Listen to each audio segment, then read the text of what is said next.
Please reserve your questions. You will have the opportunity to ask after His Excellency, the President, who is ably represented here by his own very spokesman, has spoken.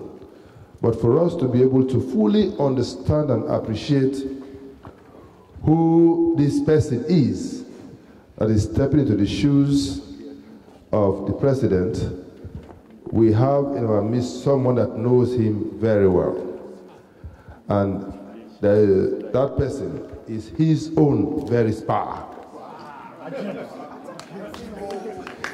Mr. Ajibujalo, the spa.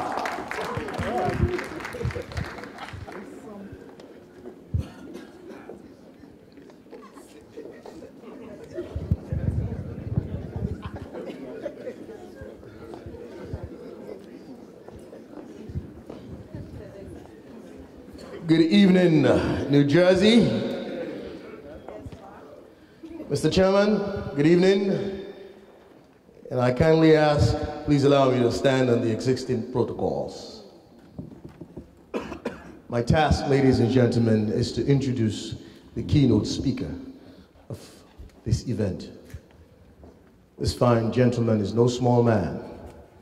He's a man that is well known, well regarded, well respected, in country locally and in the diaspora. His ability to convey information concisely, precisely, and eloquently is second to none. In fact, what he intends to speak about here this evening is something the President should have been doing. Well, he was there when those arrangements were being made. In fact, he was part of that arrangement. So, ladies and gentlemen, it is not by mistake that the President has asked that your keynote speaker be here to deliver his thoughts, to deliver his sentiments. He has been there, he has been a part of, he will be a part of, and he is a part of. So without much ado, ladies and gentlemen, let me now take the opportunity to call the name of this indefatigable, this eloquent, this articulate, this perceptible, this gentleman that is ubiquitous in his generosity, a man that is well known for his silver tongue. Without much ado, please put your hands together for the Honorable Alhaji Alpha Bakar Sahib Kanu.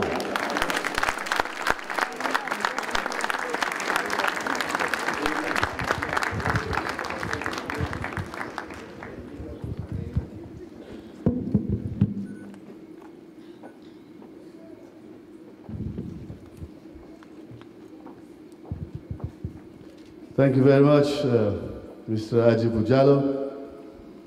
After that introduction, I think it will pass for the keynote address.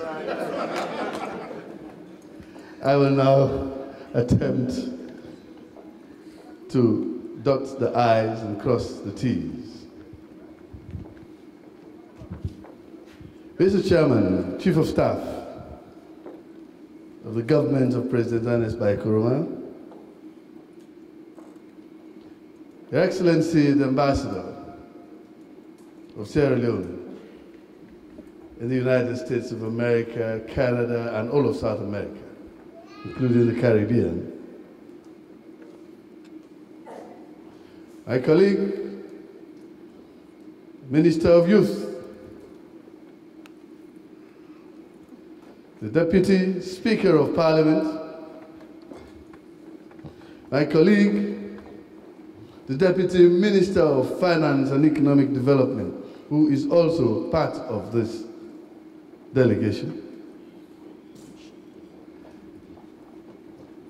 Our oversight parliamentarians, represented here by Madam Honorable Aissata Kabia of the Sierra Leone Parliament and the African Union Parliament.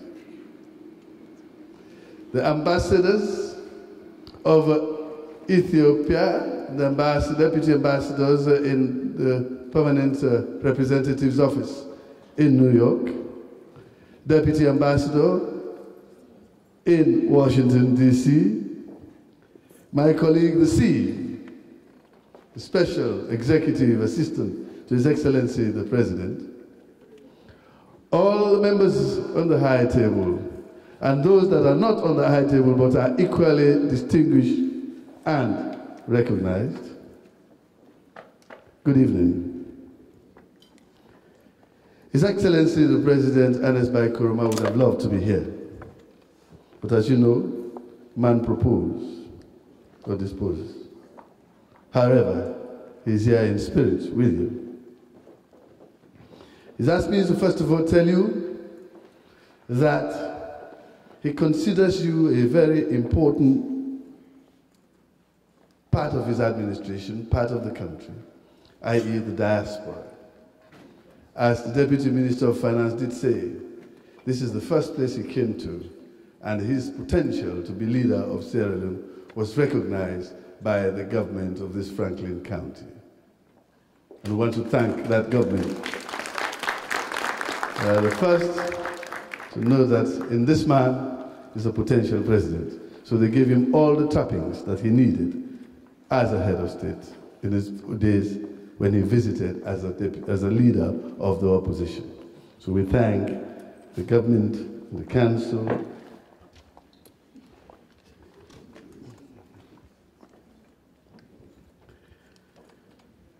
my attention has just been drawn. I think, like I said, the man who introduced me took so much time. I'm rushing, so I don't waste your time. I have forgotten a very important duty, the introduction and the salutation of the mayor of the municipality of Freetown, Alderman Bode Gibson.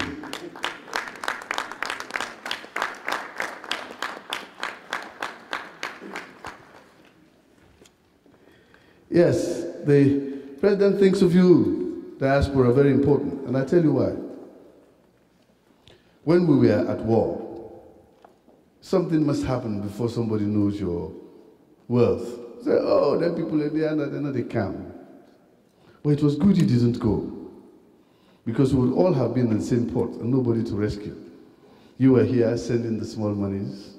You were here sending the food. You were here sending the support. When all the world made an embargo against us, there was nothing going into Freetown, nothing going into Sierra Leone. All the banks were closed, nothing happening.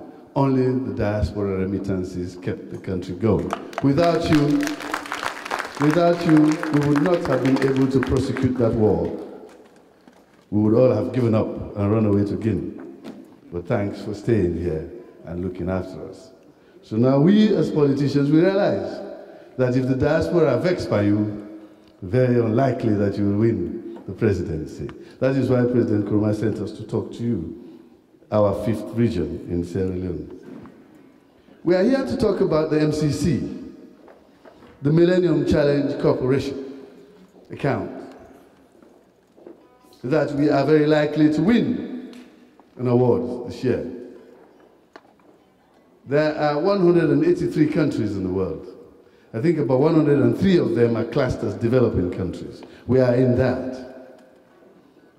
Among that 103, Sierra Leone has been selected as having been made eligible through the governance of its president to put in a program for a compact.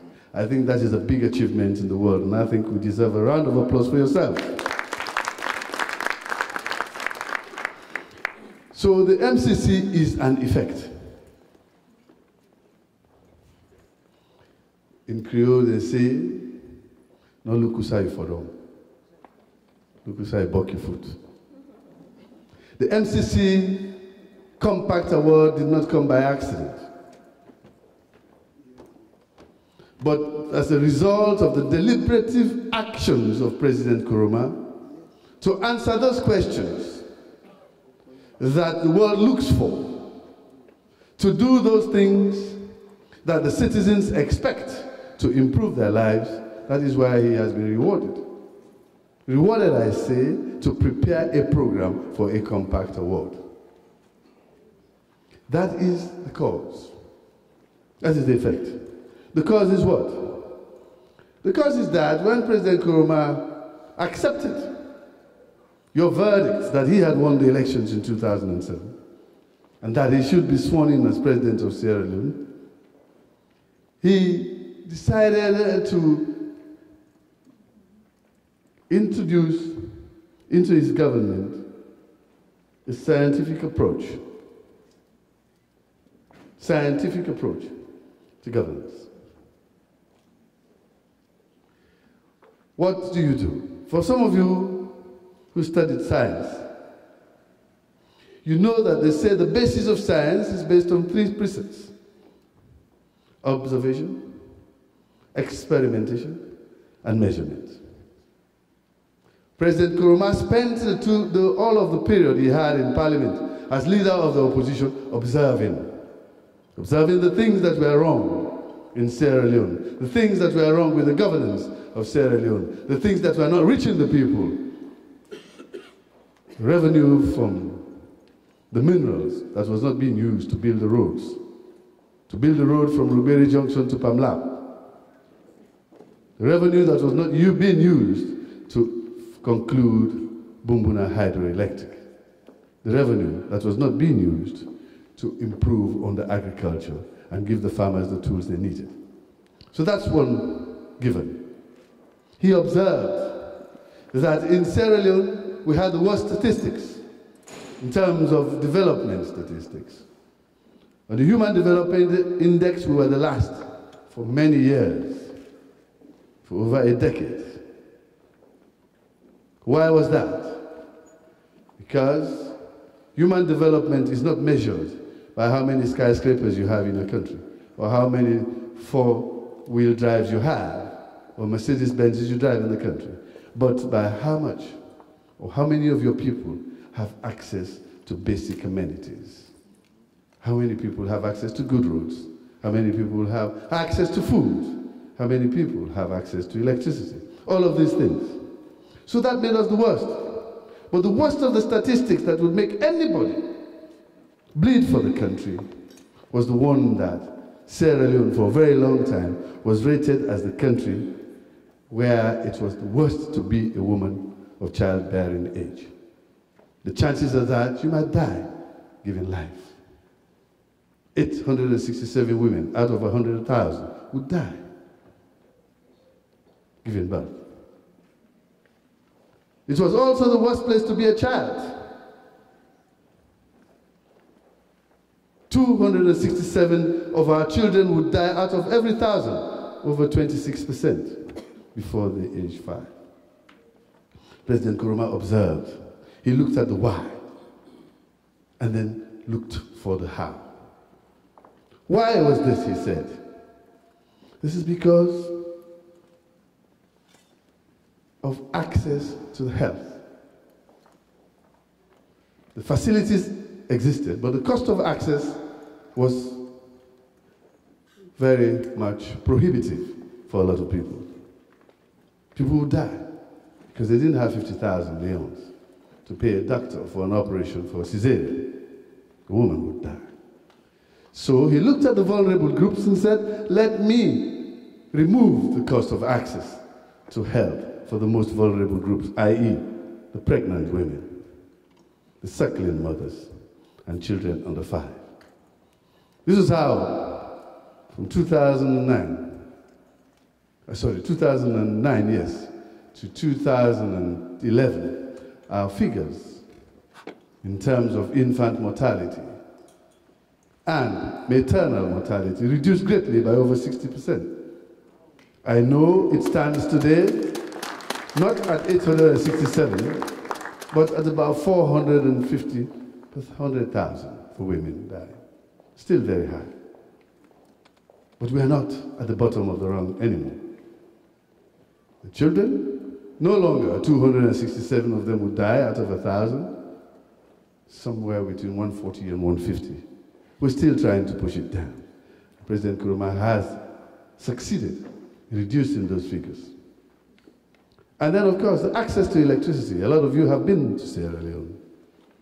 The roads, you've seen the construction. You can now go from Ashaka to Bo and back into Freetown in time for you to go and pray Fitri in the mosque. And before it wouldn't happen. You needed 7 hours to traverse from Ashaka to Bo. But now, you can go to Bo from Freetown in under 3.5 hours. You are witnesses to that. You can leave Freetown, go to Conakry and back in the same day now. Before you needed 2 days to get to Conakry. You are all witnesses to that. Those are the results of good stewardship. Those are the results of a man who is determined to move his people from poverty and put them among the committee of nations. It's because of that that the American government, through the MCC, noticed that this man is doing the right things. That is why, as you saw the figures which Mr. Mahmoud Idris gave you there, all those years he was talking about, 2007, 2008, 2009, 2010, I was head of the task force for the MCC. We managed 7 passes in 2008. We managed 8 in 2009. We dropped to 6, because then we were putting the things together to make an effect. In 2010, we came back to 7. Sorry, in 2011. But 2012, a concerted effort by everybody in government, ministers, MDAs, everybody, made sure that we passed 12 of those. And 12 of those, I think, was the highest number that any country passed in that year. That is why we moved from nothing, not into a threshold, but into conversation for a compact. That is the effect for the cause, the causative factors I have just given you. Good governance, concentration and focus. That is what President Nkrumah did. So what did he do? He put together a strategy. After observing, he knows that he needs a strategy, the method, to get to his result. And the method was what? He said, let me affect energy. Let me do agriculture. Let me do infrastructure. Let me do human development. When you put all these things together, for some of you who are religious, if you look back, especially those who are Christians and are familiar with the Bible, if you go to Genesis chapter 1, you will see that it is almost similar to the Almighty, the Creator's own priorities for the earth when He created it. Because in Genesis chapter 1, it says that on the first day, after God made the earth, He said, let there be light. So the first thing was energy. Priority numero uno. Priority number 2. Now I have light. I can see that this earth that I have made is not beautiful. It's ugly. It has no form. So now let me separate the firmament from the seas, the mountains from the valleys. Let me make it beautiful and put lights in the skies. That was infrastructure. The next step was what? Maybe one day I shall make man. But man needs to be fed, not like me, I'm God. I don't eat or depend on food. But the man, when he comes, the first thing he'll say is he's hungry. So let me throw the seeds in the fields, and the animals in the forests, and throw the fishes in the water so that when the man comes, he has food. That was agriculture. And the next step is then. Now everything is ready. The earth is beautiful. There is light. There is food. God said, let me make man. So human development in this case is development in education and health to ensure that the children no longer die as much as they do, as many as they did before 2007. No longer will the women die as many as they did before 2007. Preserving human life leads to human development. So once that is done, President Nkrumah wins the compact. He sets up a good team headed by the former Minister of Trade and Industry, now the Chief of Staff. He looks modest, but he's not, you know. He's our boss. He's the one who coordinates all our activities. But he will go far. He's a man who doesn't get carried away with his importance. But he's our Chief of Staff. He's the one through whom we speak to the President on official matters.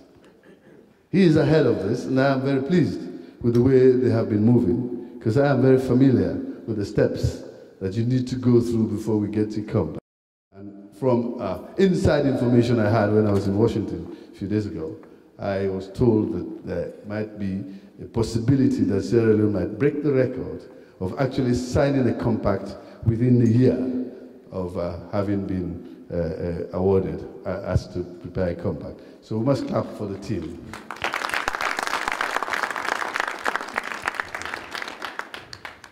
So when all that is put together, we now see that President Nkrumah now has the strategy to get us where we want to go.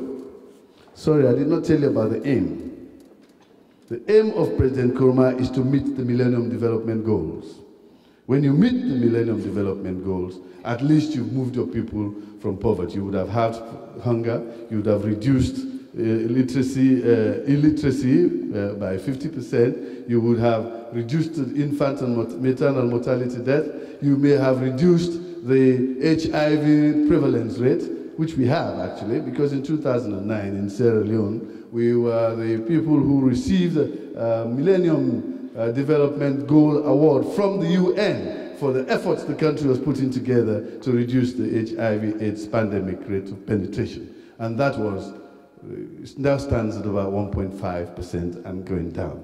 I don't think it's increasing at all. So we've done well in that respect, preserving people. So those are the aims. So he got the observation, saw, got the aim, the MDGs. The next thing is the experiment, which is the agenda for change I've just told you about. Then the final thing is the results, i.e. measurement. How do you know you are getting there? That is why the MCC became important to us. The MCC, we went there primarily not for the money in it. We went there because it provided a set of scientific ways of measuring our progress on an annual basis. That is why we kept a keen eye on the scorecards every year they come out, because then I was able to know whether Dr. Richard Conte and his deputy, Mabinti Darami, were doing well in terms of doing business category, because they tell us in those results. They will tell us whether the Ministry of Health is doing well. They'll tell us whether us in the Public Affairs Ministry and the Political Ministry, we're doing well in terms of civil liberties and giving voice to our people, freedom of speech. So the Millennium Development Goal, the MCC scorecard became our own milestones every year to check where we were going. When we had a 7 in 2008, we were happy. We thought we would get it. And then we got an 8 in 2009. And then 2010 we went down to 6. You know why? Because everybody started thinking about the elections that were coming. So people took the foot off the pedal. But then President Nkrumah put fire behind us again. Said, look, if I don't get a threshold at least by 2011, we will all be fired. So everybody got busy. And that year we got 12. So we did not only go to a threshold, we had double promotion. We went straight to a compact. No country has done that before. You first go from 0 to a threshold, and the threshold into a compact. We went to a compact. And now, with the team headed by Dr. Richard Conte and Idris, we are very likely that by December this year, we'll be invited to do an assessment that might decide. They might decide for us to prepare our projects. And I hope further, once you get to that point, you can start counting the projects that you're going to do. So now, once we have got that, we've got the measurement. So that is why I said President Nkrumah's approach to development is scientific. First you observe, you know what's wrong, the status quo. Then what do I do to change this? You come with a strategy. That was the agenda for change. And then how do I know that in these 5 years I have done so well? Then you look for a yardstick. The yardstick was what? The yardstick is the MCC scorecard, because it's developmental oriented, but it also gives you an opportunity for self-assessment. And we use that. And today we're very thankful that that result has been recognized not only by the MCC giving us a Compact Award in December of last year, but also by you and the people in Sierra Leone, that President Nkrumah has indeed succeeded. You voted him back into power on a knockout basis, no runoff. So you also realized that he's doing well, and you want him to do more of that. That is why it is my pleasure to be here, to talk to you about your importance to us, to talk to you about what we plan to do, but to also tell you that President Nkrumah has migrated from the agenda for change to the agenda for prosperity, Munafa, this time money in our pockets.